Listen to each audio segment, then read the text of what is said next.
Assalamualaikum warahmatullahi wabarakatuh. Perkenalkan, nama saya Mutiara Finta Andani, NIM 210731103 dari Pendidikan Teknik Otomotif Fakultas Teknik Universitas Negeri Padang.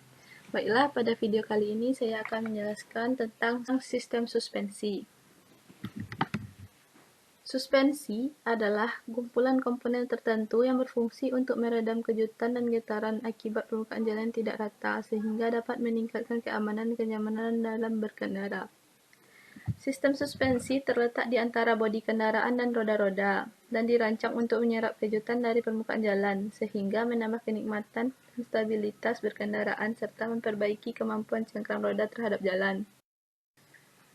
Adapun fungsi utama sistem suspensi berfungsi untuk menghubungkan bodi kendaraan dengan roda. Konstruksinya dibuat sedemikian rupa agar dapat menyerap getaran, oksilasi, dan kejutan sebagai akibat dari kondisi dan permukaan jalan yang tidak rata, sehingga diperoleh keamanan dan kenyamanan ketika berkendara. Dan fungsi lainnya yaitu memindahkan gaya pengereman dan gaya gerak ke bodi melalui getaran antara jalan dengan roda-roda, dan serta dapat menopang bodi pada aksel dan memelihara letak geometris antara bodi dan roda.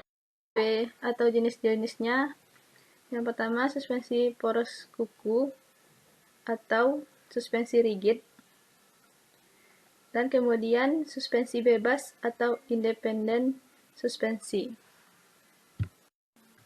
Suspensi poros kuku atau suspensi tipe rigid. Pegas daun terdiri dari beberapa plat baja elastis yang disusun sedemikian rupa di mana pegas pertama lebih panjang dari pegas daun kedua, 3, dan seterusnya. Lengkungan busurnya lebih besar dari yang lainnya. Pada bagian ujung pegas daun pertama ini terdapat tempat untuk menggantung pegas atau mata pegas. Komponen untuk menggantung pegas ini disebut spring hanger dan shackle, di mana penempatannya untuk suspensi depan, shackle berada di depan dan hanger di belakang, sedangkan pada suspensi belakang, hanger di depan dan shackle di belakang. Di bagian tengah pegas daun terdapat baut inti untuk menyatukan pegas dan pengikatannya ke poros depan atau belakang penggunaan plat penjepit dan baut pengikat berbentuk U. Kemudian kerusakan yang terjadi adalah pegas patah, bushing, dan karet pengantung aus dan baut U patah atau ulirnya aus. Kelebihan suspensi ini, kos produksi lebih murah, perawatan lebih mudah, sanggup membendung beban berat, lebih tahan lama, kuat dibandingkan tipe independen. Sistem suspensi ini solid sehingga lebih kuat apabila dikenakan beban yang lebih besar. Kekurangannya adalah kurang nyaman dibandingkan dengan tipe independen. Tipe rigid ini kurang nyaman karena kedua roda tidak saling bebas. Berat suspensi rigid menggunakan sebuah solid axle yang memiliki beban cukup berat. Adapun diagnosis kerusakan pada suspensi tipe ini, per patah, bushing rusak, suspensi belakang keras, dan suspensi berdecit. Suspensi bebas atau suspensi independen adalah jenis peredam kejut pada kendaraan yang memungkinkan dua roda yang terletak dalam satu aksel dapat saling bergerak tanpa mempengaruhi satu sama lain.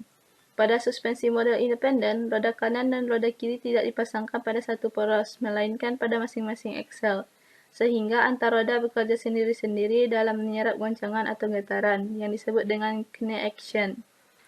Keuntungan suspensi tipe ini, kualitas mengendari lebih baik, memiliki kemampuan singgung jalan yang lebih baik atau road holding, gerakan salah satu roda tidak mempengaruhi roda lain, dan titik berat kendaraan dapat rendah atau nyaman dan aman. Kerugian sistem suspensi ini, konstruksi rumit dan perawatan lebih sulit. Adapun komponen suspensi bebas, 1. Pegas. Sistem suspensi tidak akan bekerja tanpa adanya pegas. Ini karena prinsip kerja sistem suspensi mobil adalah menerima tekanan dari roda-roda mobil dengan memanfaatkan elastisitas.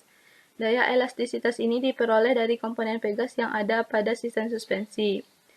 Yang kemudian shock absorber. Fungsinya adalah untuk menyerap daya kejut yang dihasilkan sistem suspensi. Ya, setelah Pegas menyerap getaran dari luar mobil, Pegas akan menghasilkan daya balik.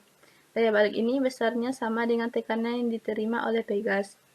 Kemudian lower arm. Fungsi dari komponen ini adalah untuk menghubungkan roda-roda mobil dengan bodi mobil.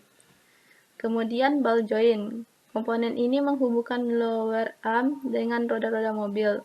Ball joint dapat berputar dengan sudut 360 derajat atau ke segala arah. Selain menghubungkan beberapa komponen, ball joint juga bertugas untuk memastikan bahwa roda depan dapat bergerak, baik itu ke atas, bawah, maupun kanan dan kiri. Kemudian stabilizer bar sebagai penyeimbang antara roda kanan dan kiri dengan bodi mobil. Komponen ini menjaga perbedaan ketinggian di antara roda kanan dan kiri mobil agar tetap stabil. Kemudian strut bar. Komponen ini menghubungkan stabilizer bar dengan shock absorber, lebih tepatnya pada bagian tabung shock absorber yang terhubung ke roda mobil. Fungsi dari strut bar adalah agar roda-roda mobil dapat bergerak vertikal maupun berbelok.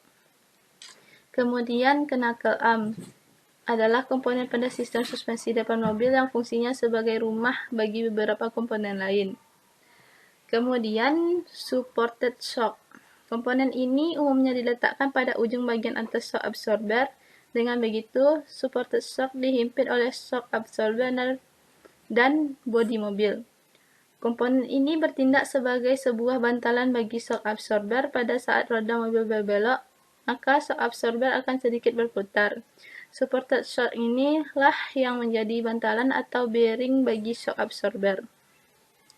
Adapun gangguan pada suspensi tipe independen ini, suspensi tidak lurus, shock breaker bocor, ball joint rusak, suspensi keras, goyangan kendaraan berlebihan saat berbelok, bearing pada support rusak, shock breaker mati. Itulah penjelasan tentang sistem suspensi kendaraan. Terima kasih. Assalamualaikum warahmatullahi wabarakatuh.